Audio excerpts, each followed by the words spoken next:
नमस्कार,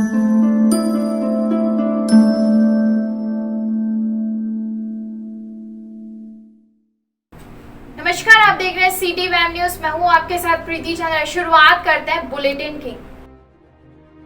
Saharanpur railway station पर police की नाक तले मोबाइल की दुकान पर हुई 10 लाख रुपए की चोरी। जी हां, आपको बता दें, बीती रात चोरों ने सहारनपुर रेलवे स्टेशन पर स्थित दुआ मोबाइल शॉप पर डाका डाला।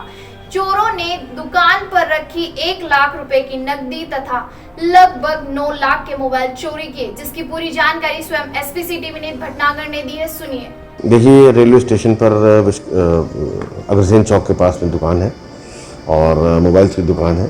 और जिस समय ये लॉकडाउन के टाइम पर शाम को 7 बजे बंद करके चले जाते हैं, सवेरे जब लौट के आए तो इन्होंने देखा है कि इनके शटर पे जो 2 ताले लगे हुए थे, दोनों हटे हुए थे, शटर खुला हुआ था। इनका कहना है कि रात्रि में किसी समय कुछ अज्ञात लोग इनके शॉप में घुस करके इनके मोबाइल्स लेकर के चले गए। इस संबंध में मुकदमा एक धारा 457 का अभियोग पंजीकृत किया गया है कोतवाली सदर बाजार में। विवेचना जारी है। जल्दी से जल्दी हम इन मोबाइलों का पता लगाएंगे और मुलजिमों को पकड़ेंगे।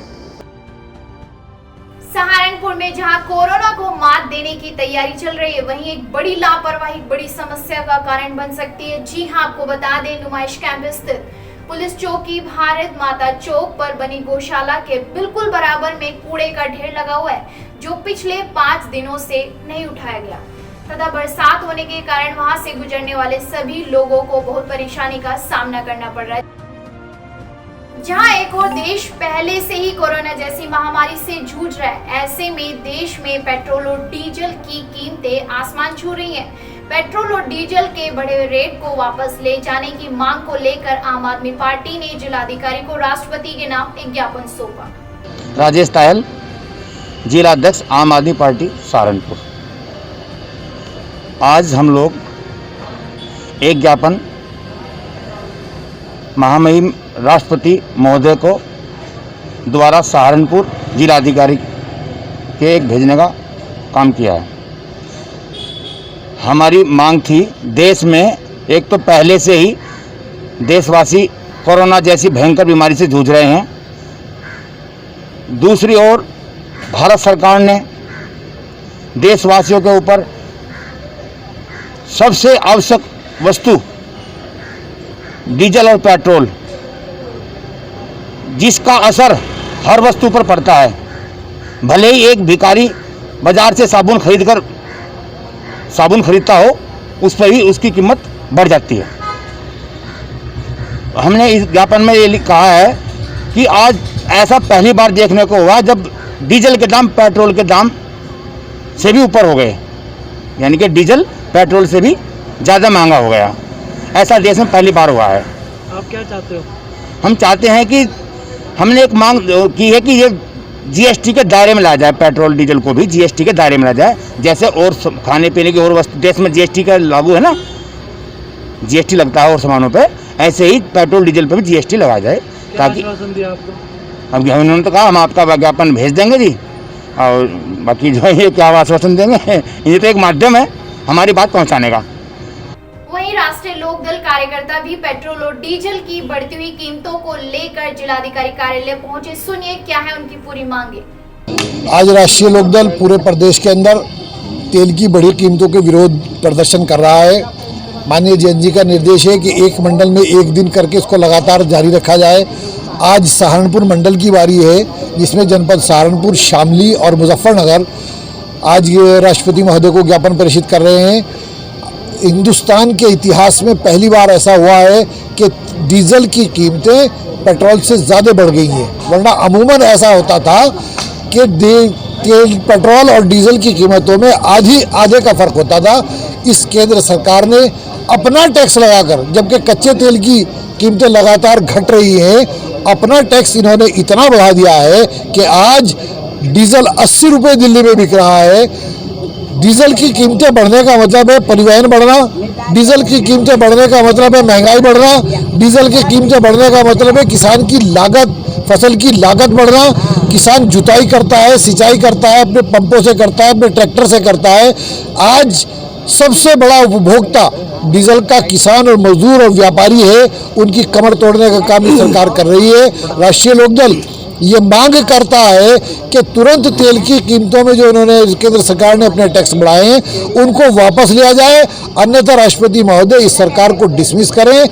इमरजेंसी के दौरान हिंदुस्तान के इतिहास में पहली बार ऐसा हुआ है कि तेल की कीमतें इतनी तेजी से वृद्धि कर रही हैं। सन 75 में घोषित इमरजेंसी थी, आज केंद्र सरकार ने अघोषित इमरजेंसी लगा रखी है। यदि केंद्र सरकार ये समझती है कि तुम्हारा इस धारा 144 लगाकर या लॉकडाउन की आड़ लेकर कोई धरना प्रदर्शन नहीं होगा, तुम्हारा विरोध नहीं होगा, तो ये केंद्र सरकार की भूल है। ऐसा ना हो कि महंगाई इतनी बढ़ जाए कि गरीब आदमी शासन की नाफरमानी करते हुए, सिविल नाफरमानी करते हुए सड़क पर आ जाएं। आज किसान और मजदूर मरने के कगार पर है। बाहर आए तो कोरोना मारता है, घर में आए तो महंगाई मार रही है। महंगाई चारों तरफ से मारी मार है। तो मैं माननीय मोदी जी को चेता देना चाहता हूं कि ऐसा ना हो, हिंदुस्तान की जनता सड़क पर आकर मरना ज़्यादा बेहतर समझे। लिहाजा इन तेल की कीमतों को तुरंत वापस लें, ये राष्ट्रीय लोकदल की मांग है। सहारनपुर एसएसपी द्वारा parade drill quarter guard UP 112 के वाहनों का निरीक्षण व मेष के खाने की गुणवत्ता सहित समस्त शाखाओं का निरीक्षण कर संबंधित को आवश्यक दिशा निर्देश दिए। सहारनपुर की कमेला कॉलोनी में डंप किया जा रहा है गोबर, नगर आयुक्त बोले होगी कार्रवाई। जी हां, आपको बता दें सहारनपुर की कमेला कॉलोनी में कूड़े के ढेर के पास ट्रैक्टर ट्रॉली से गोबर डंप किया जा रहा है। क्षेत्रवासियों का आरोप है कि कई शिकायतों के बावजूद नगर निगम ने कोई कार्रवाई नहीं की। वहीं नगर आयुक्त ज्ञानेंद्र सिंह ने कहा कि मामले की जांच करवाकर कॉलोनी में कूड़ा और गोबर डालने वालों के खिलाफ कार्रवाई की जाएगी। 4 दिन पूर्व रामपुर मनिहारन थाना क्षेत्र के गांव डकरावर के रहने वाले पुलिंदर कुमार के 10 वर्षीय मासूम बच्चे का शव गांव मंजरी के जंगल में मिला था। पीड़ित के पिता पुलिंदर कुमार ने अज्ञात के खिलाफ तहरीर दी थी, जिसके बाद भी बच्चे की हत्या की गुत्थी को सुलझाने में पुलिस नाकाम रही। वहीं बच्चे की हत्या के खुलासे को लेकर भारतीय किसान यूनियन ने पीड़ित के पक्ष में उतरते हुए कहा कि मामला यह है, मेरे गांव की लड़की है कुमाई कला की, अंडरग्राउंड में भी आई, केला बच्चा था उसकी घोट का हत्या कर दी गई। तीसरा दिन ऐसे आता हम मांग करते हैं, ये मेरे पास मेरे परिवार के लोग हैं और हम ये कहना चाहते हैं कि इन्हें कमज़ोर समझ के ढिला बोली ना करें। इन लोगों ने ये समझ के कि ये जिम्मर है या गुज्जर है या ठाकुर है, ये समझ के ढिला बोली ना करें। एक बात यह कहते हैं केस खुले क्लियर, केस लिपा पोती करने में छाया तो किसी का चक्कर बिना मतलब फंसा दिया। हम इनकी भी सहमति इसी में है, केस खुले सही, लेकिन केस खुले, हत्यारा बचाना और निर्दोष फंसाना, ये हम बिल्कुल कह रहे हैं। अगर जब गड़बड़ का केस दिया करा गया काम, मतलब इसमें धंधा ना बढ़ावे कोई। एक ने पकड़ लिया, दूसरा छोड़ दिया, तीसरा पकड़ लिया, चौथा छोड़ दिया।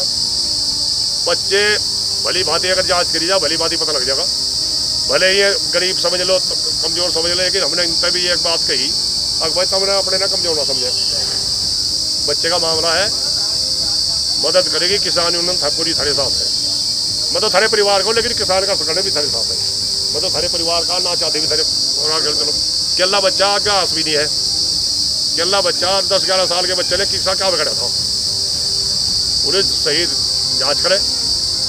और जांच कहाँ से मिलेगी? जांच मिलेगी जमीन से जुड़े आदमी जिसका आत्महत्या है। अगर या पुलिस जाकर नेता उधर बैठेगी या जिनका लाइसेंस बन रहे उनके उधर बैठेगी तो वो नहीं जांच होने देते भाई।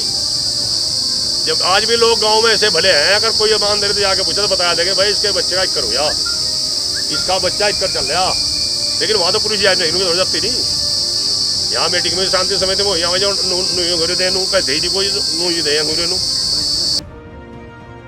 सहारनपुर में स्टेट यूनिवर्सिटी मिलने के बाद अब स्पोर्ट्स यूनिवर्सिटी का भी है प्रस्ताव। जी हां, आपको बता दें स्पोर्ट्स यूनिवर्सिटी के लिए प्रशासन की ओर से चिलकाना रोड पर 84 एकड़ जमीन को चिन्हित कर जिलाधिकारी अखिलेश सिंह द्वारा जमीन का प्रस्ताव बनाकर शासन को भेज दिया गया।